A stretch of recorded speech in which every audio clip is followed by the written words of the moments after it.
This is what I would do today if the weekends often derailed my progress.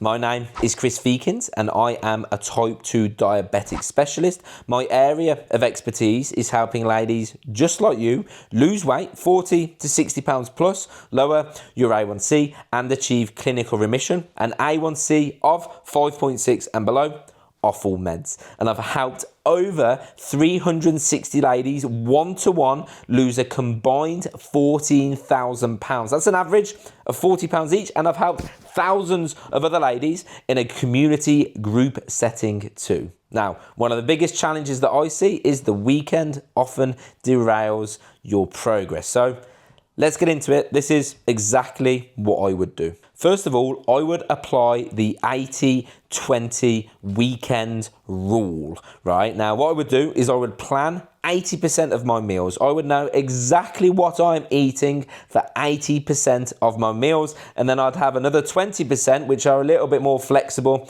and spontaneous. So what that means is I'd have one or even two, maybe three, but typically 1 or 2 meals over the weekend which are treats, right? This isn't a cheat. Right, you're not cheating on anything. These are just treats where we're going to indulge in the foods that we really love, right? The other meals, breakfast, lunch, dinner, however it sits, those are going to be planned for. What this is going to do is it's going to force me into a higher level of preparation. I'm not just going to be reacting to circumstances. I'm not going to be reacting to what's easy, to what's convenient. Because if I continue to react to what's easy and convenient with easy and convenient choices, the unfortunate reality is those choices aren't going to support my goal of losing weight and lowering my A1C. So we want to minimize that by planning a little bit more efficiently, right? 80% of my meals, I'm going to know exactly what I'm eating. 20% more flexible, 1, 2, maybe 3 meals over the weekend, Friday to Sunday, where I get to indulge and eat, a little bit more flexible. And again, this isn't cheating. We're planning for it because these 80%, of the planned meals, those are the meals that are going to make an allowance for, those other 1 or 2 meals over the weekend so that I can still stay within dietary kind of guidelines. Whether you count calories or not, or whether you count carbs or not, they still count. They still matter. So if we're going to eat the foods that we love, which we should, you don't have to eliminate anything in order to lose weight and lower your A1C if you want to actually stick to it, right? That's going to be sustainable. We don't want to eliminate any food, but if we're going to do that and still be successful, we need to make some very gentle allowances for those foods elsewhere in our diet. 1 or even 2 meals aren't going to ruin my progress, but a weekend full of unchecked eating is going to cause a stall, a plateau on my scales, and guess what? My blood sugars are going to look like a roller coaster. So that's step 1, the 80-20 weekend formula. Step 2 is called the pre-game strategy. Now, this applies to a few different scenarios. Scenario 1 is I'm going out to eat tonight. I'm going out with my husband.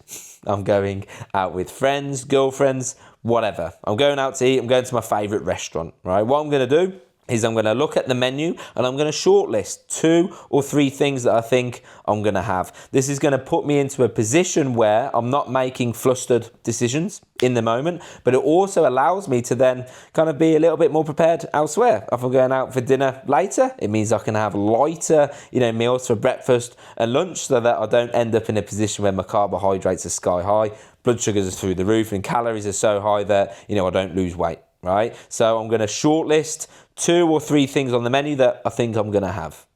So pre-game strategy scenario 1. Pre-game strategy number 2 is it's Saturday morning and I've got to head out to, town into the city centre. I've got chores, I've got things that I need to do. I've got life, admin that I need to catch up on. I might be out for 2 hours or I might be out for 4 hours. So what I don't want to do is put myself into a position where I'm out, I'm hungry, I'm starving because A, I'm going to reach for a donut or fast food, or B, I'm going to get home and I'm going to be so hungry that I'm going to raid the fridge and raid the cupboards. We don't want that. So what I'm going to do is, before I head out, I'm going to make sure that I eat something that's going to, keep me, something that's going to, keep my satiety high, something that's relatively protein dense or even fiber dense, right?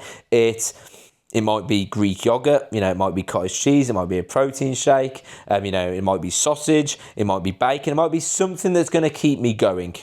What this is going to avoid is a scenario where I'm out and I'm hungry, I'm starving. Scenario one is to just continue driving and just keep going about my day, or I'm going to go and grab a donut or grab fast food or just react to the scenario that I'm in. And that's going to lead to the overconsumption of calories and carbs, which is going to lead to high blood sugars and high calories. Or again, I'm going to get home and I'm going to raid the fridge because I'm just so hungry, or raid the cupboards. We don't want that, right? The pre-game strategy is reading through the menu, getting familiar, shortlisting it, but it's also making sure that we don't put ourselves in a position where we're out of the house for hours on end and we end up making poor choices because of that. Because the reality is, I make better choices when I'm not starving, and so do you. I won't feel out of control when I'm faced with indulgent foods, like when I'm looking at the menu, because I already know, I've got a good idea of what I'm going to have, and I've already, had, lighter meals elsewhere in the day to make up for it. And I'll naturally eat less without feeling deprived, because I'm not going to be out and about and picking things up that, I could avoid, if I was just, ate a little bit of something before I head out, or just took something with me, like a protein shake, like a pack of nuts, for example. So if I do get over hungry, I'm all right. I've got some bits with me. So that's step 2, the pre-game strategy. Step 3 is the damage control. Bounce back quickly. There's going to be weekends where it doesn't go as planned, where I stumble, right? It's Saturday, lunchtime, and I make a poor choice, right? I'm not very happy with it. However, I'm not going to beat myself up. I'm not going to end in a cycle of shameful self-talk or beating myself up. Instead, I'm just going to recover with the next choice that I'm able to make. Put it this way. If you were out in your car and you had a puncture in your tyre, you wouldn't get out of your car and slash the other 3. Instead, you'd get out of the car, you'd replace the one tyre, and you'd get right back to whatever journey you're heading on. And exactly the same is with my weight loss and A1C goals. I'm not going to beat myself up. I'm just going to recover with the next choice that I make. This is going to stop me from, embedding deeper into, screw it, I ruined it, I'm just going to start again on Monday. No, you haven't got to start again on Monday. You can just simply return back to original intentions at the next meal, at the next choice. You've not ruined anything. It's entirely insignificant. Practice talking to yourself the way that you talk to your best friend, right? So if I found myself in a string of negative self-talk, I would reflect upon that. There's nothing wrong with me. I've made a poor choice, but this doesn't change anything. I can just simply return back to, original intentions. And my next choice, I'm going to make the best choice possible. If we follow the rabbit down the hole and continue to beat ourselves up, guess what? We're going to continue to make poor choices, and we, want to avoid that wherever possible. This allows me to get back to fat loss mode quicker without feeling like I've just ruined everything. So if I was to summarize all of this in a nutshell, the 80-20 weekend formula, I'd plan 80% of my meals. I'd make sure that 1 or 2, meals are then, allowed to be more spontaneous and flexible.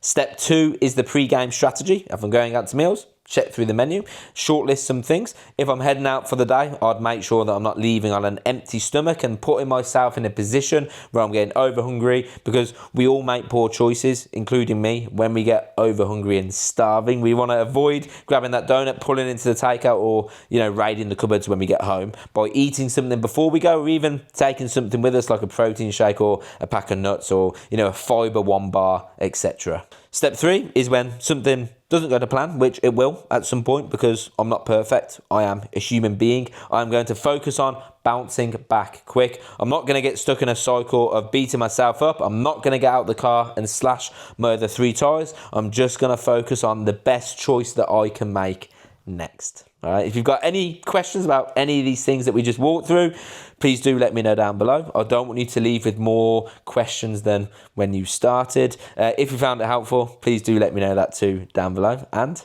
I'll speak to you soon.